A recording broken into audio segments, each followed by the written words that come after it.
안녕하세요. 인사이트랩 최프로입니다. 11월 14일 금요일 저녁 8시에 초보 중개사님들을 위한 무료 특강 10번째 시간을 준비했습니다.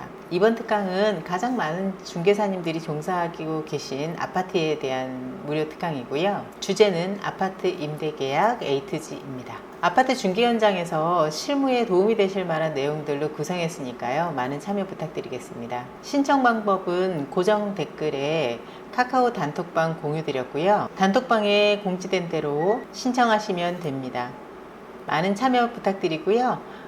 많이 참여하셔서 실무에 많은 도움 되시기를 바라겠습니다. 초보 중개사님들 자격증 취득 후에는 어떤 일을 해야 될지 막막하시죠. 게다가 일은 어떻게 배워야 할지, 어디서 배워야 할지, 어떤 분야의 중개업을 해야 될지, 일단은 잘 알지 못하는 영역이다 보니까 생각이 많으실 거예요. 게다가 40대 중반이 넘어서는 나이라면은 취직조차도 어려워지는 것이 현실입니다. 저는 개인적으로 40대 중반이 넘어서는 나이시라면은 아파트 중개를 추천을 드려요. 아무래도 소유주분들이 그 연령대가 많으시고 본인들이 자산을 맡기는데 너무 젊은 친구들한테 자기 자산을 맡기는 부분들에 대해서는 조금 신뢰 문제나 이제 나이가 주는 신뢰 부분들이 있기 때문에 젊은 친구들한테는 조금 맡기기를 꺼려 하시는 부분들이 있어요. 그래서 아파트는 중개업을 하시기에 때론 나이가 무기가 되기도 하는 분야라고 생각을 합니다.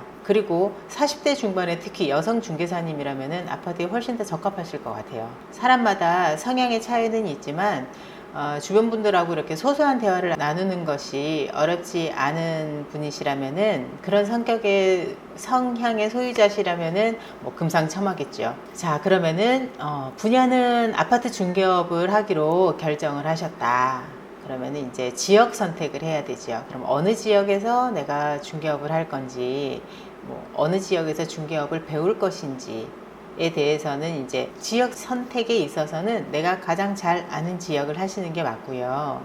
그리고 잘 아는 지역에 대단지에 초등학교를 품고 있는 아파트를 권해드려요. 그런 지역은 수요가 탄탄히 받쳐주는 지역이기 때문에 일단 우리가 중개업을 할 때는 아파트는 정책의 영향을 많이 받아서 매매 자체는 들쑥날쑥하거든요. 하지만 초등학교를 품고 있는 초품화 아파트 대단지라면은 임대 수요는 꾸준히 있기 때문에 임대 수요가 많은 초품화 아파트를 추천드리는 거예요. 그리고 학군지 여부를 보시는데 사실 학군지 여부가 그렇게 중요하지는 않은 것 같아요. 그게 학군지든 아니든 어쨌든 그 지역에 들어가 살아야 되는 사람들은 있으니까 그 지역에서 반드시 살아야 되는 사람들이 있는데 그 사람들이 아파트는 주로 이제 아이를 키우고 있는 아이가 있는 가정들이 많기 때문에 그럼 그 아이들을 키우는 부모님들은 그게 학군지든 아니든 아이가 어떤 위험이나 이런 부분들에 대해서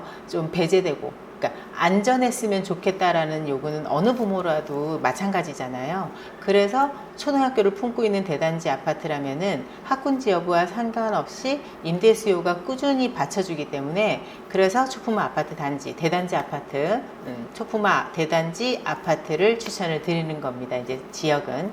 그리고 내가 잘 아는 지역이어야 학군, 학교, 학원 이런 부분들 아이를 키우는 거에 대한 여러 가지 제반 조건들을 내가 잘 아는 지역이어야 설명하기가 좋잖아요. 그리고 또 초품화 아파트 단지를 추천드리는 이유는 보통 결혼해서 신혼은 오피스텔에서 시작을 해도 아이가 생기면 다 아파트로 이사 오시거든요. 그러니까 여건만 된다면. 그래서 이제 수요가 꾸준히 받쳐주는 대단지 아파트를 추천드립니다. 그러면은 분야도 아파트를 정했고 지역도 정했다면 이제 내가 취직을 할 것인지 개업을 할 것인지를 좀 고민해 볼 필요가 있어요. 그런데 처음부터 일을 전혀 모르는 상태에서 개업하기는 사실 현실적으로 좀 어렵고 취직을 결정을 하셨다. 그러면 소속 공인중개사로 취직을 하시기 전에 내가 잘 아는 그 지역에서 취직을 했다가 그 지역에서 오픈을 할 수 있는지를 먼저 알아보세요.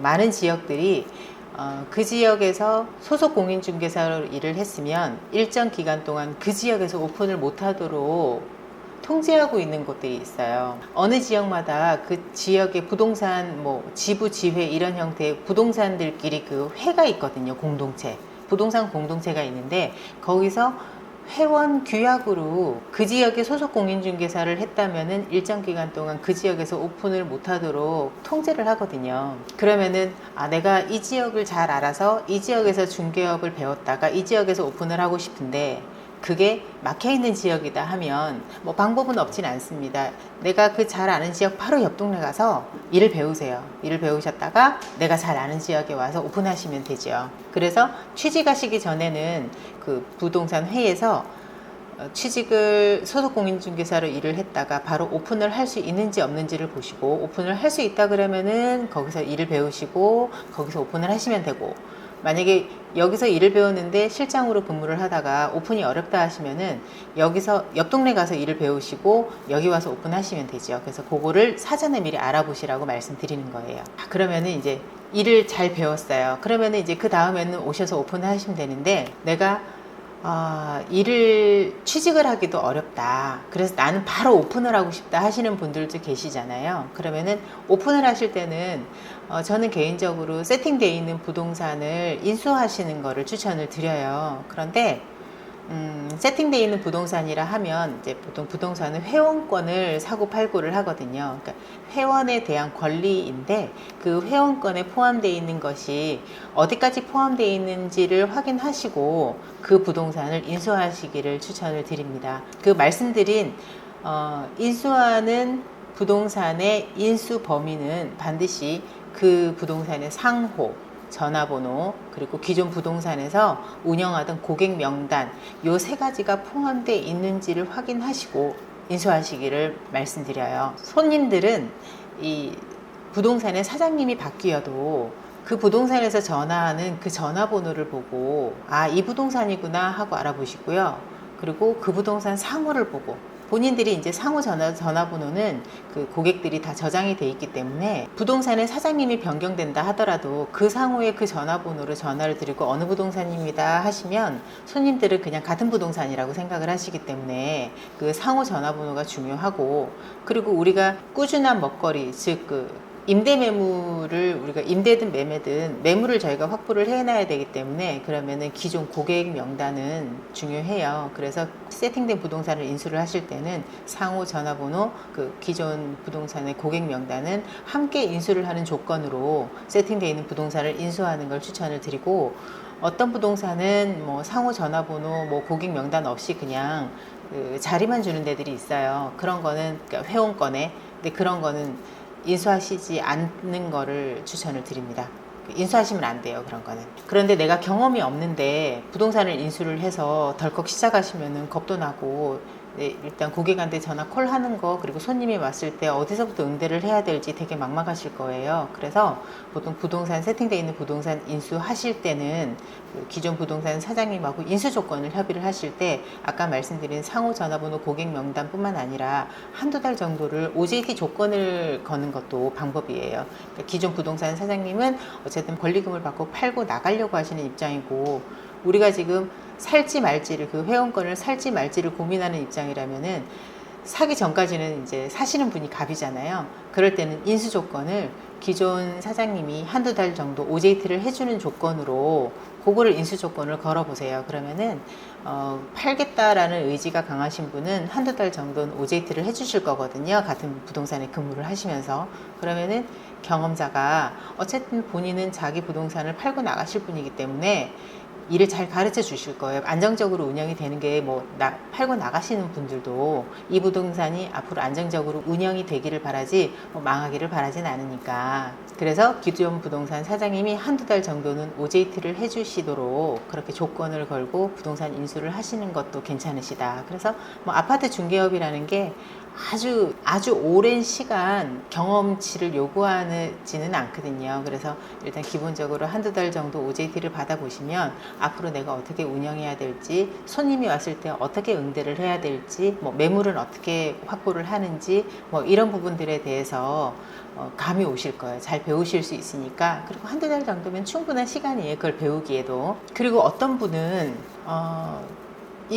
기존 사장님한테 OJT를 받는 게 아니라 그냥 부동산을 인수를 해서 일 잘하는 실장을 데려다가 운영을 하시는 분들도 계세요. 그런데 그 방법은 별로 추천을 드리지는 않습니다. 그 실장이 아무리 일을 잘해도 그 실장이 사장은 아니거든요. 그러니까 경영자의 마인드로 일을 하시는 게 아니고, 그리고 아무리 일을 잘하는 실장을 데려다 놨다 하더라도 그 사람 그만두면 그만이거든요. 그러니까 어쨌든 우리는 이제 오픈을 하는 입장에서는 투자금이 들어가는 거고, 그리고 안정적으로 이게 매출이 나오지 않으면은 고정비는 월세나 뭐 여러 가지 고정비는 그냥 나가는 거잖아요. 내가 수입이 있던 없던 고정비는 계속 나가는 부분이기 때문에, 그래서 뭐 어떤 분은 일 잘하는 실장을 데려다가 뭐 배워가면서 하면 된다 그러는데, 어쨌든 실장은 실장이고 사장은 사장이기 때문에 사장이 일을 더 많이 알아야 돼요. 그래서 개인적으로 일 잘하는 실장을 데리는 것을 추천드리지는 않고, 그래서 처음 이제 경험이 없는 상태에서 부동산을 인수하시는 경우는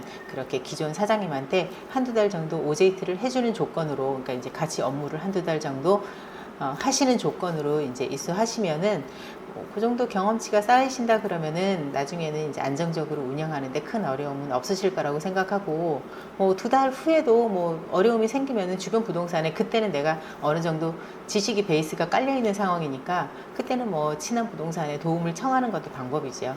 그러니까 이제 세팅되어 있는 부동산을 인수를 할 때는 기존 부동산에서 한두 달 정도 OJT를 받으시는 거를 추천을 드리고, 실장을 드리는 거는 별로 추천드리지 않는다. 더 많은 얘기는 금요일 무료 특강에서 진행하도록 하겠습니다. 11월 14일 저녁 8시 무료 특강에서 만나 뵙겠습니다. 안녕히 계세요. 무료 특강에 많은 참여 부탁드립니다.